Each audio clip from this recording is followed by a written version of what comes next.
Our story begins in a rundown old shack. A man appears to prepare to end it all. He takes off his shoes and puts on a steak and shoots himself, then he eats a piece of steak. What is going on here? Murder. Murder is going on here. John Wintergreen makes love to Jolene. She is impressed by his stamina. John and his fellow cops assemble for roll call. John pulls over a couple who were doing 90 in a 60 miles per hour zone. The man is a detective from LA. Being a detective is John's dream. He wants to be more than a motorcycle cop. The LA cop isn't happy that John is still giving him a ticket. Later, John busts a truck driver for being on the wrong road for big trucks. The truck driver is a Vietnam vet. John has also been to Vietnam. He was a Marine. The vet thinks John will let a fellow vet off, but he doesn't. John sees something that makes him draw his gun. John catches his buddy and fellow motorcycle cop, Zipper, unawares. Zipper is goofing off and John can't get him to get to work. John and Zipper pull over a hippie in a VW van. They search the hippie van but find nothing. Zipper takes perverse pleasure in rousting the hippie. Zipper doesn't find anything, so he decides to plant drugs on the hippie. John doesn't want to go along with it, but Zipper tells John to get on the right side of it. John turns a blind eye to Zipper messing with the hippie. Despite it all, John still likes Zip. John tells Zip his dreams. He wants something more for his life. He wants to be a detective.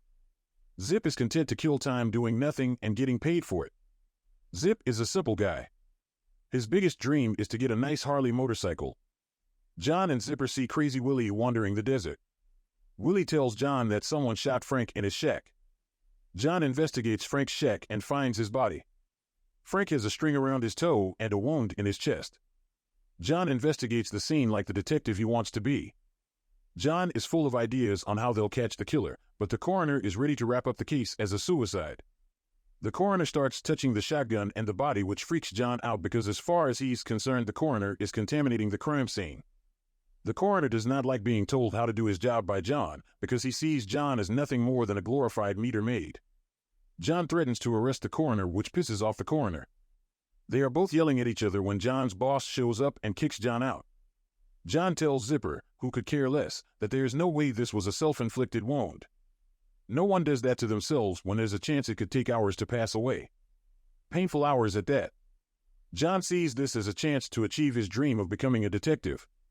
Detective Harvey Poole arrives and agrees with John. He orders the coroner to do an autopsy. During the autopsy, the coroner discovers a .22 slug in Frank's chest. Frank was murdered. The coroner is very impressed with Detective Harvey Poole, and Poole is impressed with John Wintergreen.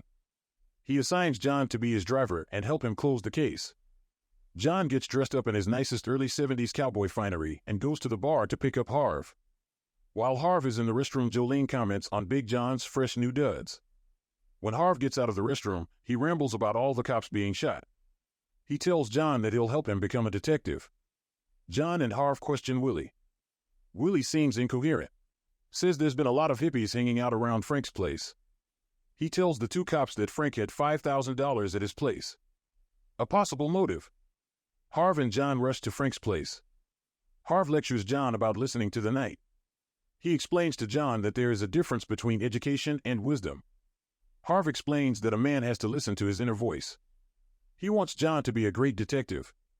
Inside Frank's shack, Harv continues to teach John about policing and life. Harv senses that there's more to a statue of Jesus than meets the eye. He smashes it and a bunch of drugs fall out.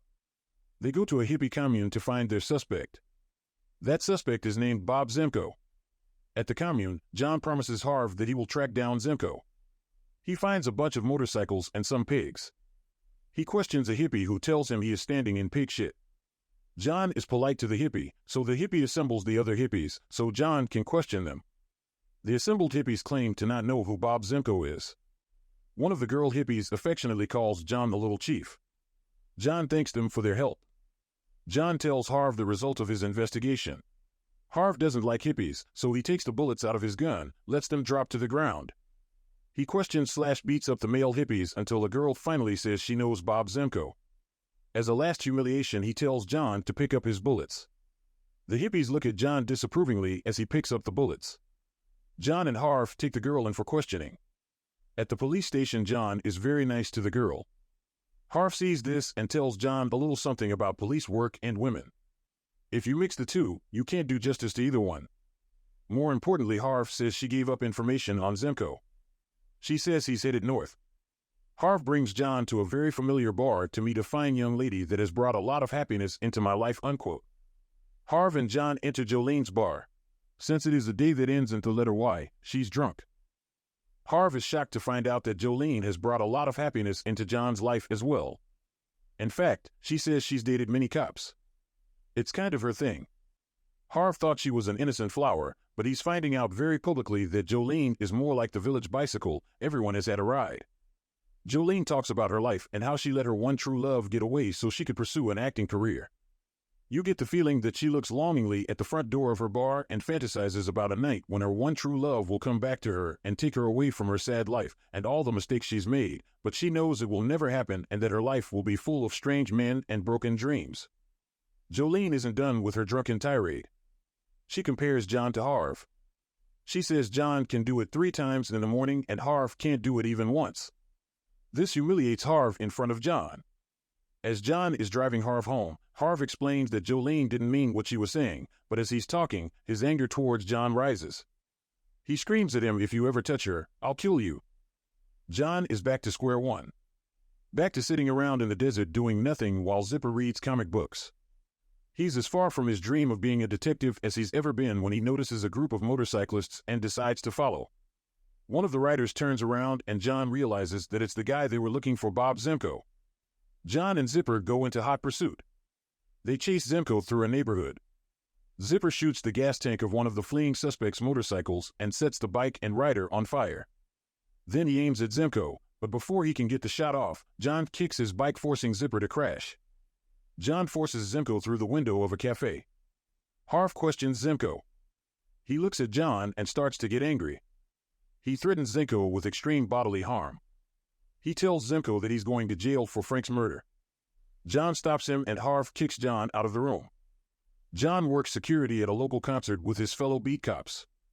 After the concert, he spills his guts to a janitor on a lunch break. He tells him that he thinks his whole young life has been a failure. He thinks his dad killed himself because of loneliness. And then it hits him. He took Harv's advice and listened to himself, and he solved the crime. He finds Willie, who is in the depths of despair. John says he knows he killed Frank. John tells Willie that he'll have to do some time, but he won't be lonely anymore. John tells Willie that he matters. Willie explains that he killed Frank because he was lonely. Frank was his friend, but he stopped paying attention to Willie and started hanging around young people. That's why he killed Frank. Because he was lonely. After Willie is arrested, John explains the crime to Harv. John explains that Willie was jealous that Frank was spending time with young people, so he shot him. Harv asks about the missing $5,000. John doesn't know where it went or if it was just something Willie made up to throw them off the trail. John tells Harv that he's been wrong all along. He was wrong to beat up the hippies in the commune, and he was wrong to beat up Zemko. John tells Harv that he is full of horseshit. With the case solved, John rides away into the night. John visits Zipper at his trailer. Zipper shows him his new motorcycle, the one he dreamed about buying. At first, John is happy for him, but then he realizes where Zipper got the money for the bike. Zipper stole the $5,000. John reminds Zipper that Zemko was going to take the fall for the murder and Zipper would have let him.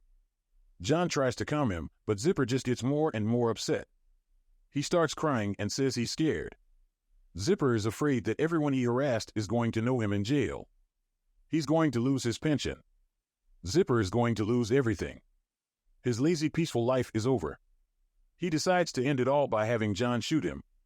He shoots wildly in John's general direction to force John to do it, but John refuses to draw his gun. Zipper keeps shooting, never trying to actually hit John, merely to force John to shoot him. One of Zipper's shots hits a passerby and John is forced to shoot his best friend. It happens so fast. John begs Zipper not to die, but alas, Zipper dies in the dirt in front of his pathetic little trailer, leaving John all alone. John pulls over the same guy that Zipper planted drugs on earlier. John feels bad and lets him go, but the guy forgets to take back his license from John. John chases him to give it back, but the guys in the van think they're going to get busted, so they stick a shotgun out the window and shoot John. John falls off his bike and tries to get up, but can only force himself into the sitting position. John and all his hopes and dreams bleed out and die on the unforgiving asphalt. Electric Glide in Blue is an incredible-looking movie. The cinematography is amazing. It was the only movie the director ever made. The director, James William Guercio, was the band manager for the band Chicago. Members of the band play some of the hippies. Peter Cetera plays Bob Zemko. I'll admit I didn't get this movie, but I still liked it.